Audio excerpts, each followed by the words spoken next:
Welcome back to another episode of the Restore Podcast. Today we are interviewing Mr. Tjs Stone. Hello, I am Mr. Tjs Stone. I am here and ready to answer all your favorite questions.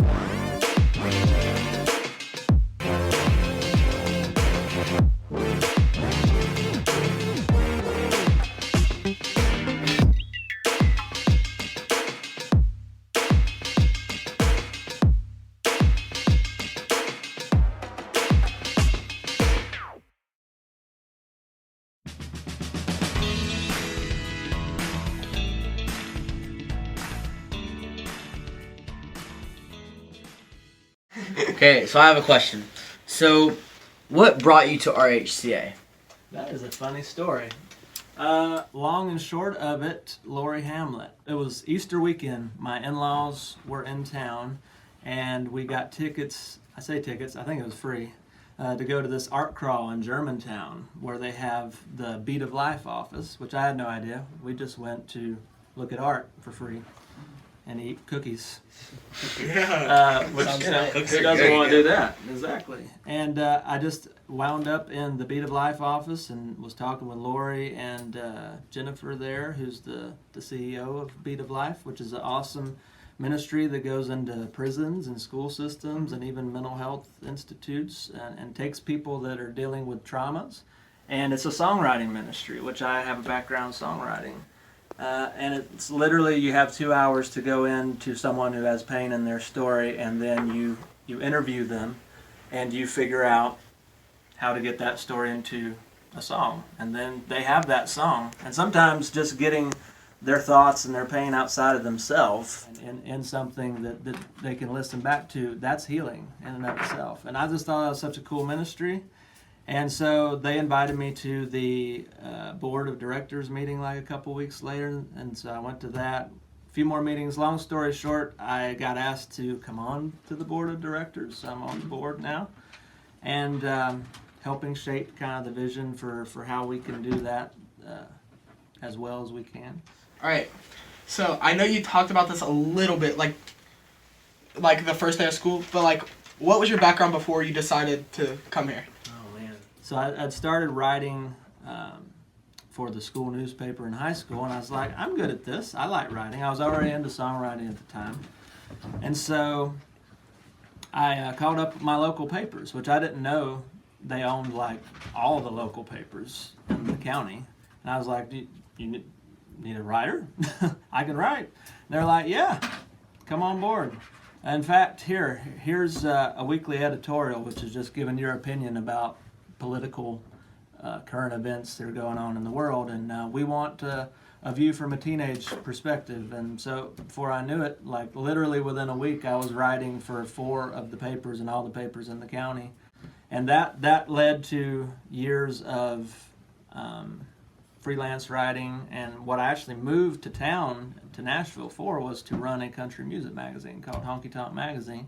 We transitioned that into a television production that was on CW networks in 800-something markets for one season, and then went to HDNet, which Mark Cuban bought out to become Access TV, did a second season. I helped with the transition, but then I took a job writing songs for Dixiana Music, which was downtown on Music Row, and did that for a while. But where I really found my niche was helping young songwriters who were moving to town and wanting to know how to navigate the business, because when I was 18, I had a deal and lost it as soon as I had it, just because of bad management, bad decisions, and I wanted to help kids that are moving to town not make the same mistakes I had made and learn the craft of it and the process, how to do it well for cheap. Yeah.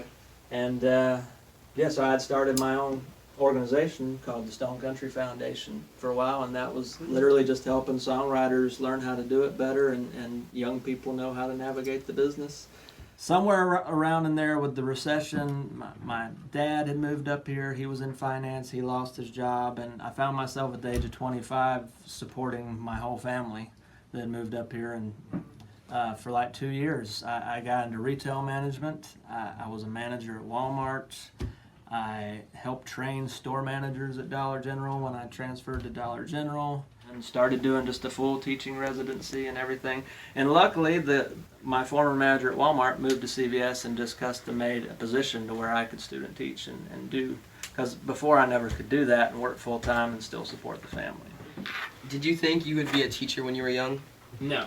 It wasn't even not even on the map of possibilities. Until I got into college, I was a couple years into college. I had a full ride through community college just to get an associate's degree, which I got because at that point in time I thought I might have to move to Nashville at any moment, so I didn't want to pay $20,000 to go to Clemson or one of the bigger universities. And I took a couple. It started to be an idea when I was about 20. I took a couple teaching. It was literally teaching for elementary mathematics, which math is my worst class. And the only reason I took it was because it was the easiest math class I could get my degree on. But that was my first experience. I took 3 of those classes that were kind of elementary education teaching classes. All right. What's your favorite Bible verse and why? That's a good one. I got a lot of them. I believe it's Matthew 3:17. Let your light so shine before man that he may see your good works and glorify your Father in heaven. So, in class, we have a thing to get attention where you go, hey, and everybody goes, oh, claps twice, and goes, shh. Where did you get that? I actually got that from the youth pastor that I have been working with for about 1.5 years now. That was something that he had picked up from his youth pastor, and it was working really well with our youth group. So I said, you know what, if it works with these kids, it'll probably work with some other ones. So, you never know. You miss all the shots you don't take, Wayne Gretzky used to say.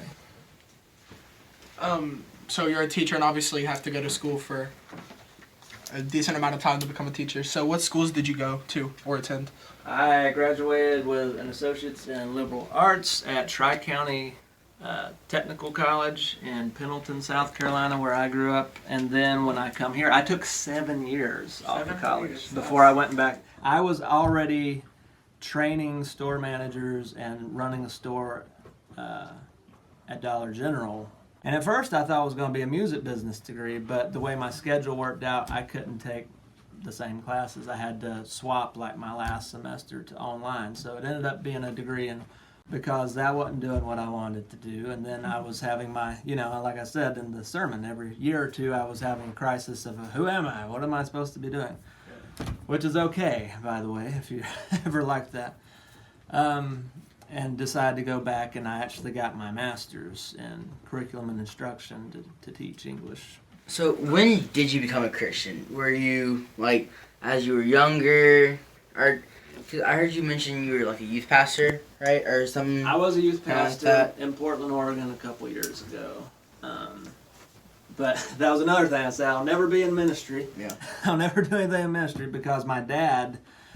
So I'm technically a third-generation pastor kid, but I didn't grow up with that experience because my dad left the church when I was 2, and I never had a memory of him pastoring.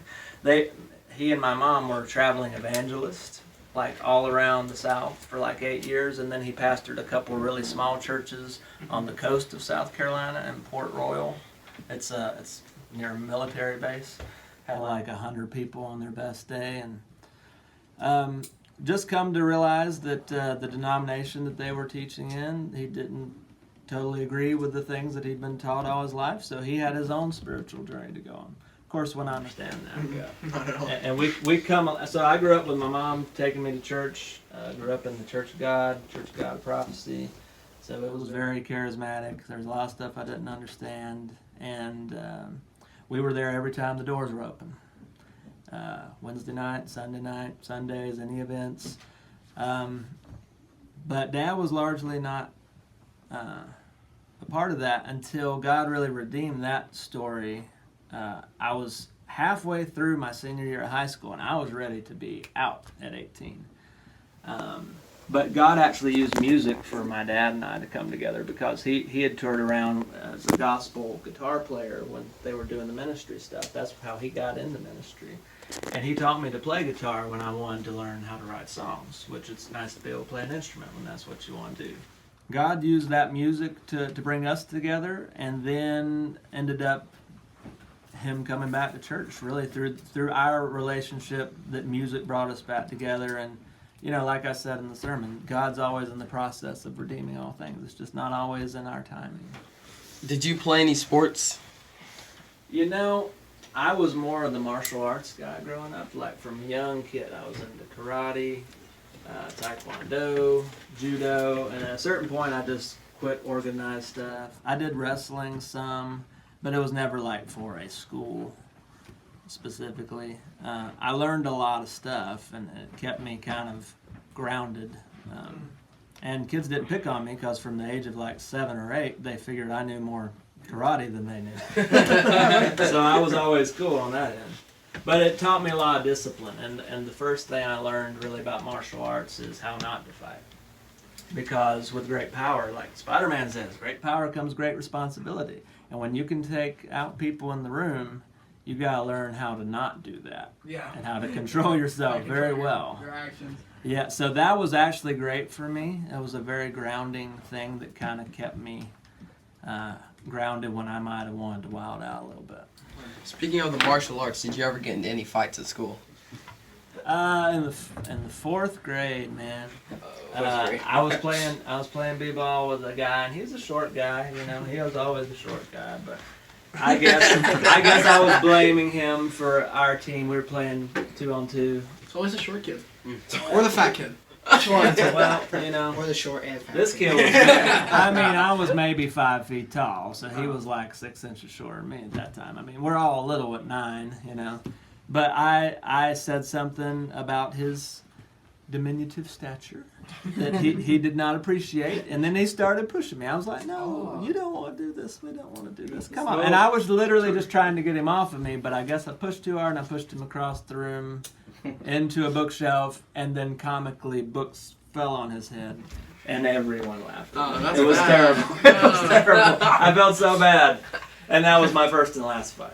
And we both got after school detention, and the principal made us clean desk together, like hand in hand. We're cleaning off the stuff y'all write on desk.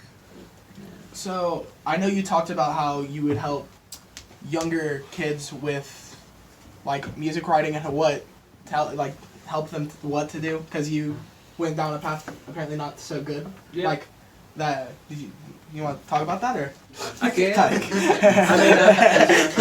I wasn't like the druggy guy on the street or anything. I learned that the music business isn't the best business for people with thin skin. So I learned how to get very tough skin the hard way. It's always you're always chasing the thing that's just happened.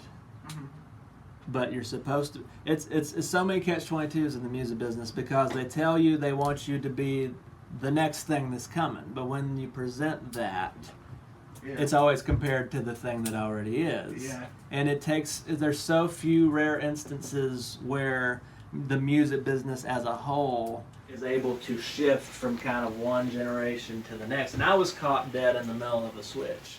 And it was just a tough time to come along. If I'd literally come along a couple years before, it would have been such a smoother transition. I would have been doing what I grew up on. But I was stuck in that and couldn't see what was coming until I was already in it and doing it. But, at that point, it takes 5-7 years to just figure it out. Yeah. I think it's really cool that you helped kids, because kids are arrogant. Like, we have no idea what we're doing. Arrogant. Yes. Well, I know, but like, not y'all, like older people that are not teenagers have had more time to mature. It's a journey. Especially It's if a you're a male. continuing journey. Males mature not a lot, so. Yeah. I'm right there with you. Yeah. I was as cocky as anybody ever was when I was a teenager.